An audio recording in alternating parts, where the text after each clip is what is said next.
Thanks for this very welcome introduction. I really appreciate it. Yeah, today we will talk about Saga because it was hard and not easy time when we tried a Dynatrace.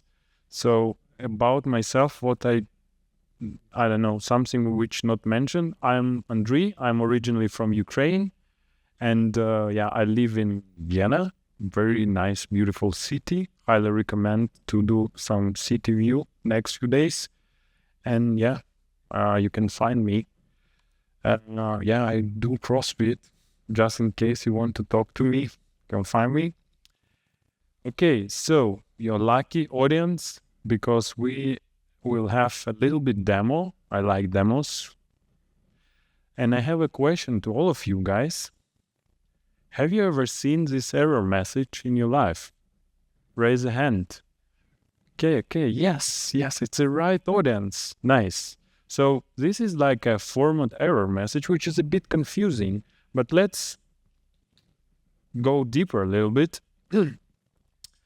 So this is the most probably because you're running some other CPU architecture than it's supposed to be. So I emulated it with like my local Podman, and Podman is smart enough with telling me, hey, you're doing something wrong, but we reproduce the issue. It's nice because we at least know how to reproduce it.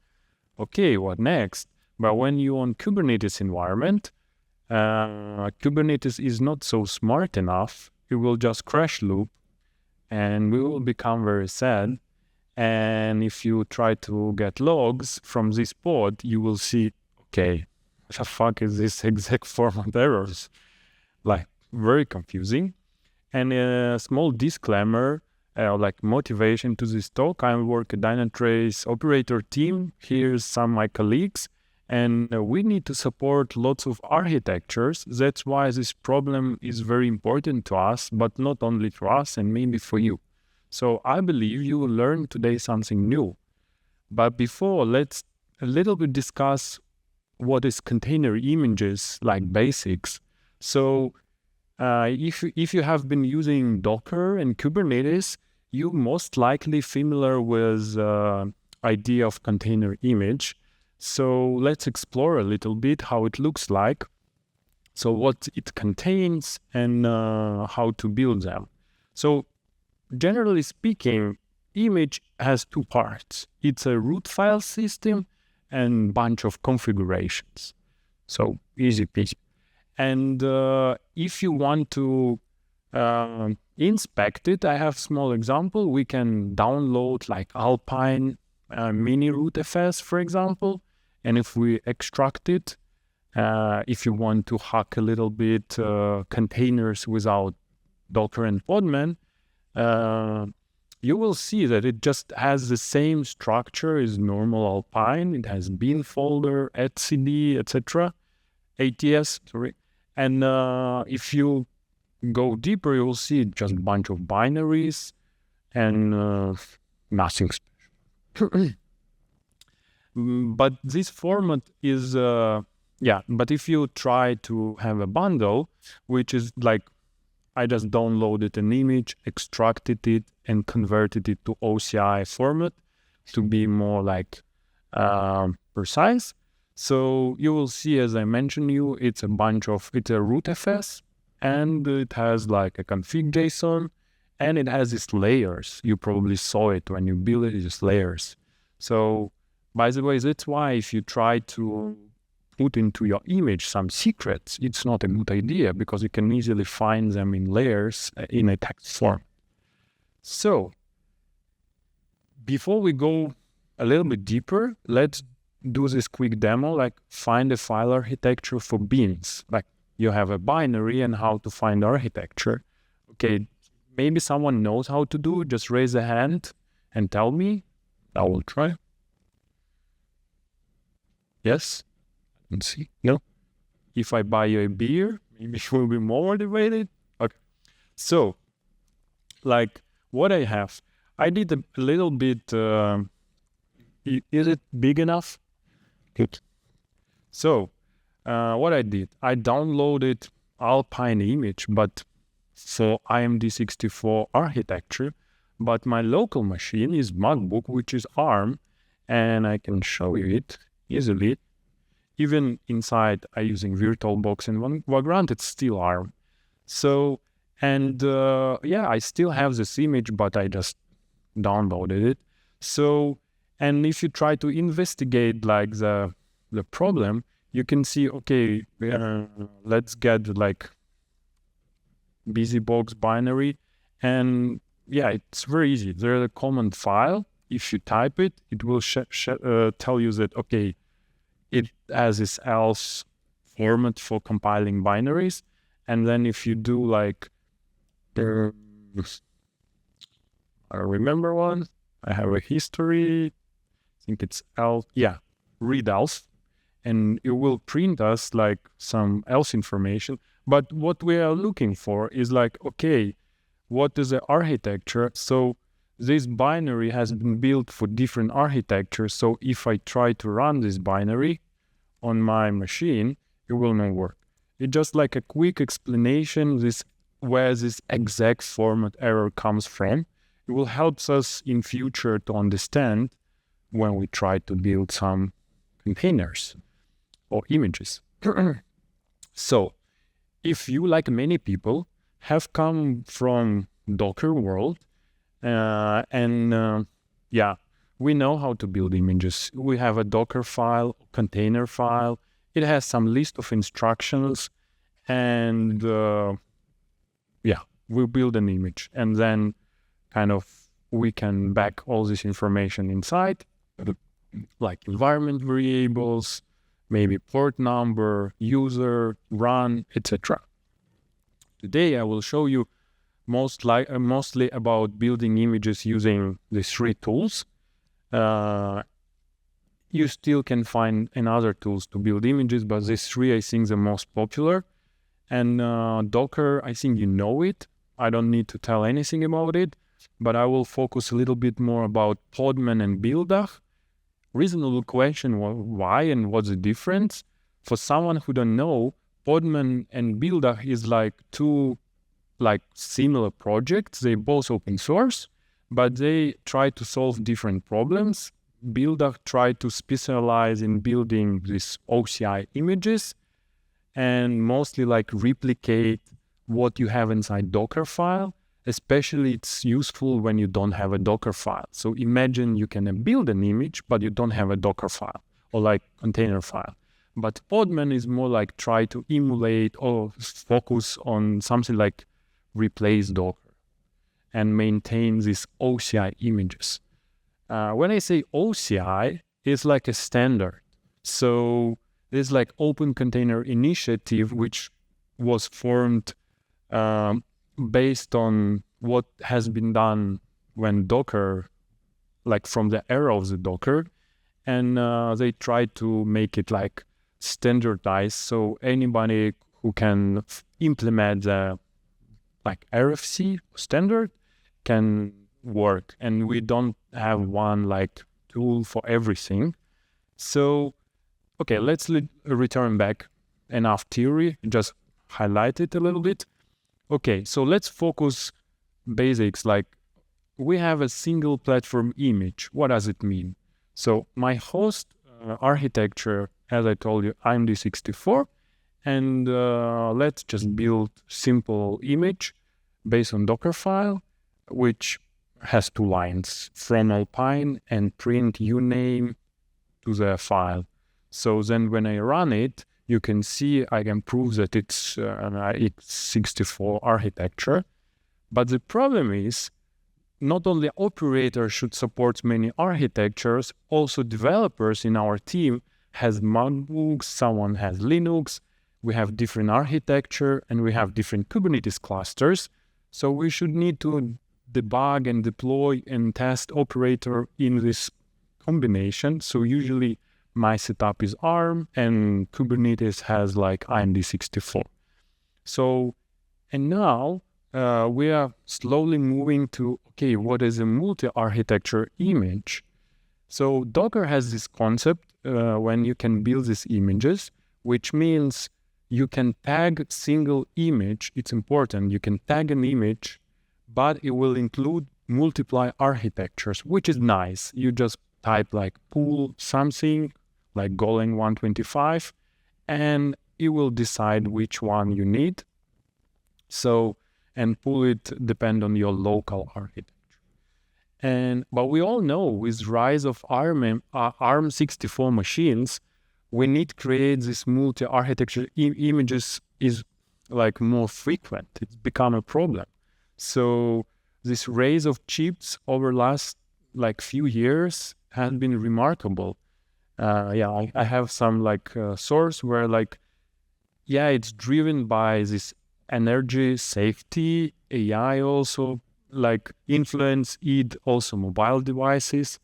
And now we have more and more ARM64 machines, but we still have different machines. So we need to live in this hell world of architecture and operation systems.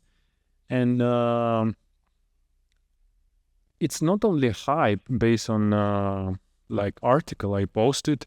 So I would say ARMS right now is gaining real recognition. So people starting understand advantages of ARM. I draw this nice diagram. I hope it's nice to show you the difference between these two kind of images. So in single platform image, based on specification and reality, it's just like a manifest, config and layers, as I showed you. And multi-platform image is just same, but one index. It's like array of sub elements, kind of. That's how I imagine it in my head. So in reality, how it looks like, if we inspect a manifest, you will see, okay, Golang manifest has two architectures, for example, AMD and ARM. And based on your local host version, when you pull image, it will pick the right one. By the way, that's why when I used digest directly and I pulled wrong one, so Podman believes me and failed. Otherwise, if I just run Podman pull or Docker pull Golang, it will pull the right image, and I can't fool it, so I can't reproduce the issue easily. And of course, it supports more than one architecture. So if you inspect Golang image, for example, you can see it's a bunch of.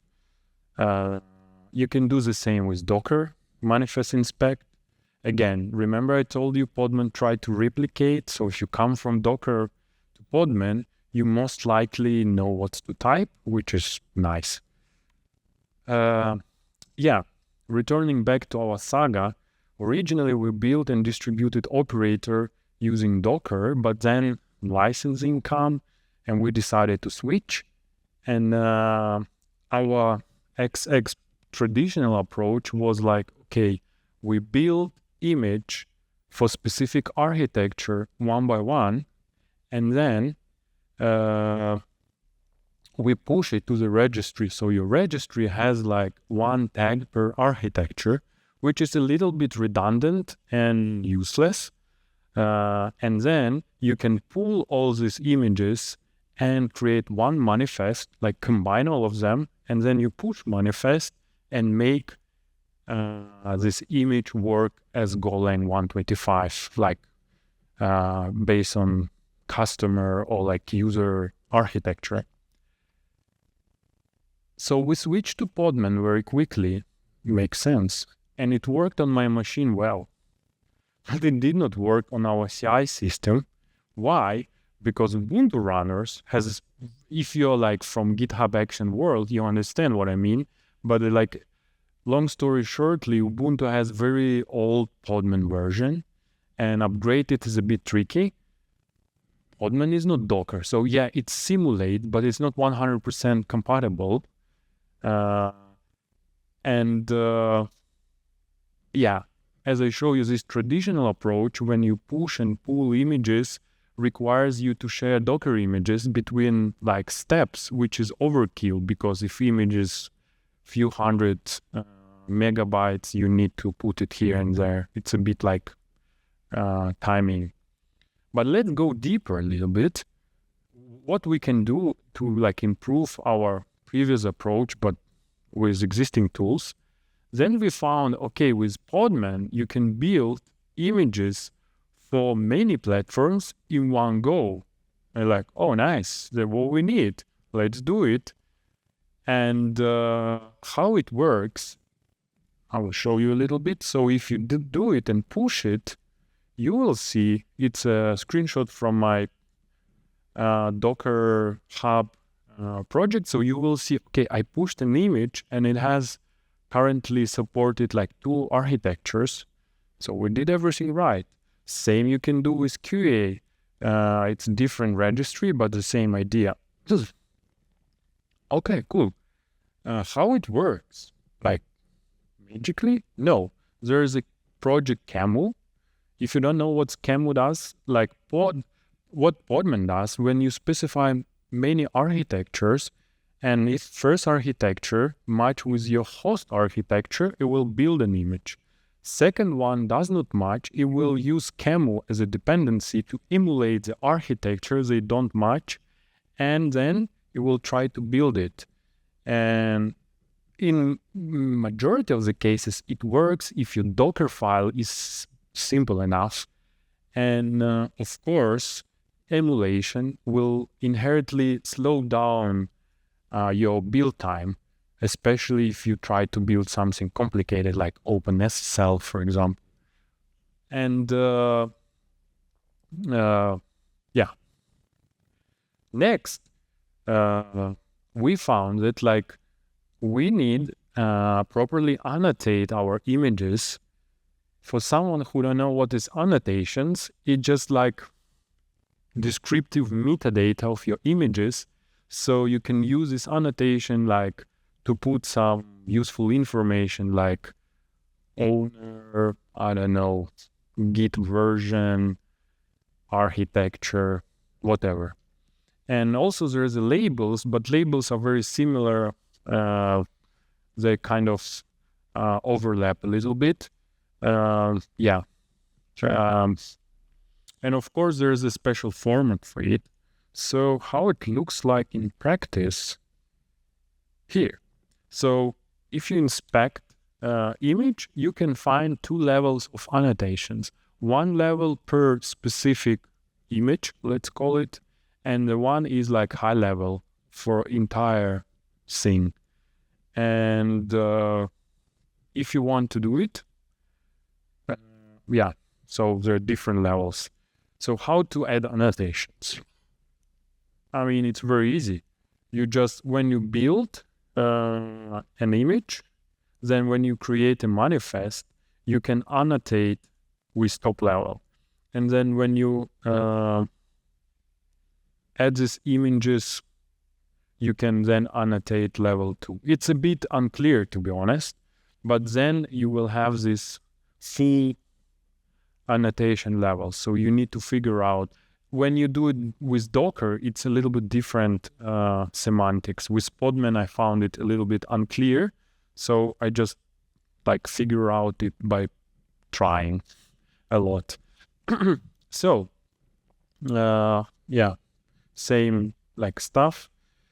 The only problem, this works with Podman 5. So if you're Podman below 5 version, you can't annotate anything, which is known issue. Next, what we did, like, of course, you need to deploy your image to different registry. So nowadays, it's not enough to push it to Docker Hub and forget about it. So you have different registry, and you don't want to rebuild everything from scratch. So you can, for example, use some tools like Scopio. So you can just get one image and put it everywhere. Or you can just, how we do it, you can just pull per architecture, like old school way, and retag it and push it, like create a new manifest. Because each time when you change registry, you need to create new manifest, which is a bit not good, in my opinion. Okay, but remember I show you this platform, blah, blah, blah. Unfortunately, Podman does not support parallel builds. So even then, if you put like 6 architectures, it will build it one by one. And if one architecture fails, it will start from scratch. So it would be nice to have parallel builds so you can build each architecture independently and then combine it. But Podman doesn't support it at all. So what Podman does is just run it one by one. So even then you specify it here, it will not run it in parallel. One workaround you can do is just, for example, you have CI system, which you can split again each architecture for specific step, and then combine it, and then say like, okay, I can do these parallel runs, and create manifest will be dependent on all of it. And if one fails, you can restart it, and then you can combine it all together. And now we're slowly going closer to another tool. Remember, Buildah. Buildah is mostly the same as Podman, can do the same. You can do annotations, you can do building multi-architecture using QEMU, etc., etc. And it supports jobs. So you can say how many parallel platforms you can build at the same time. By default, it's 1, but you can change it. So we slowly moving to our CI/CD pipelines. Unfortunately, the story of all open source is it's like Buildah project has GitHub action, which haven't been supported like 4 years. Recently, I found they did some patch of Node.js, so they created new release, but they did not change much. Also, there is no like official Podman GitHub actions. There was like email list asking like, hey, where is the GitHub action? And the answer was like, yeah, I mean, maybe. So there is no one yet. Unfortunately, there are like tries from people to do it, but yeah, no one wants to support it. I don't know. So because of all these struggles, we just slowly realize that we still need to return back to Docker for our pipelines, so we can annotate and build things faster and faster. And maybe one day we will return back to Podman or Buildah, I hope. So I created I have a project which I use a lot for debugging inside Kubernetes. You can find it. And I created intentionally as a demo because it has like 2 independent pipelines. So you can, they both build like real Docker files, not like one-liners, using Buildah and using Docker, published to registry, so you can use it as like tutorial, or maybe like just compare stuff. And I use it for building this debug container, so I have it when I need it. Yeah, it still uses old Red Hat action. Yeah, and when I try to add a demo with annotations, PR exists 1 year, no one trying to merge it. You can do it manually using Bash, so instead of using GitHub action, but like PR is nice, no one merging it, unfortunately. So, and yeah, we are close to conclusion. Easy path, not always easy. Try local stuff everywhere. Still, all these container runtimes and container tools for building, they are very far from of consensus. If you try to read the specification, what I experienced, like documentation and specification and implementation of Podman is very different, unfortunately. Sometimes they break stuff. Sometimes they just forget to add stuff. And again, after reading all this stuff, try it again. And if you want to go this direction as we went, remember you need Podman 5 or above. But unfortunately, LTS Ubuntu still use old one 3 point something, which is kind of sad. And again, understanding how things work, I think, is very crucial nowadays. I have a bunch of links. You can read it later. And questions, slides, you can follow me. And before, we are hiring Go developers in my team, so please apply. Yeah. I think we're just on time. Right, so we still have time for it. We still have time for some questions, so if you have any questions, raise your hand, please.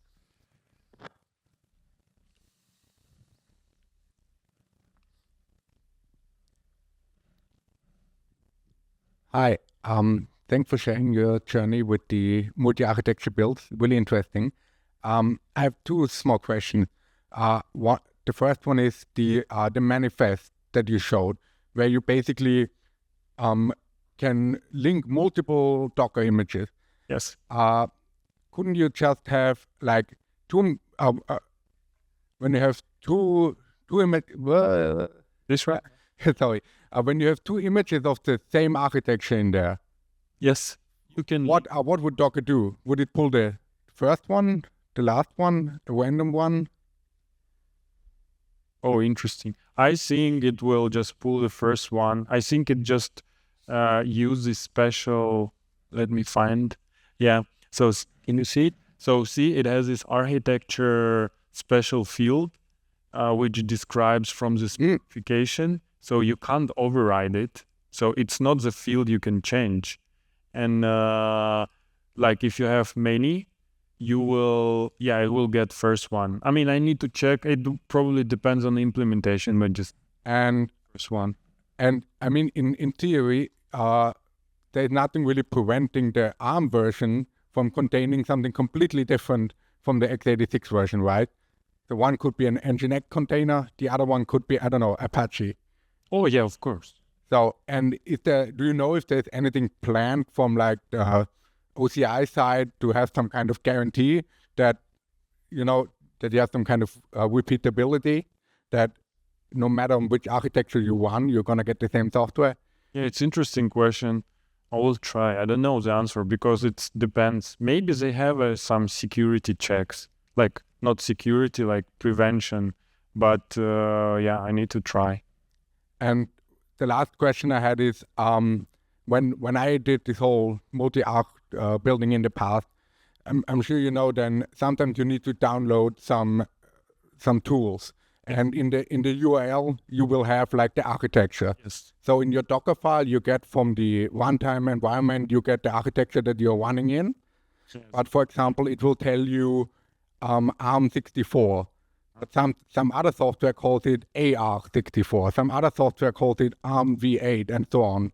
Have you found some kind of way to standardize, convert between all the different names for the same thing?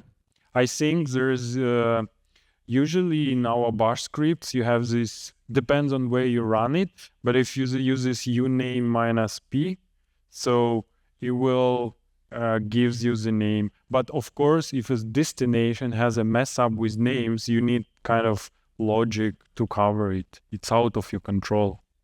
So if you need to find it dynamically, you can do. But if like Alpine decides different naming convention, kind of, you have to deal with it.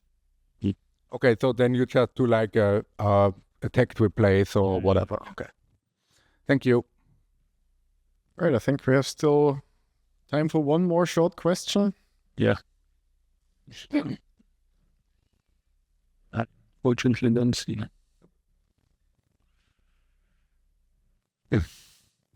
Tell now or silence forever. You can grab a beer in the party. I will try to join and we can talk. I'll definitely do. Huh? I'll definitely do that.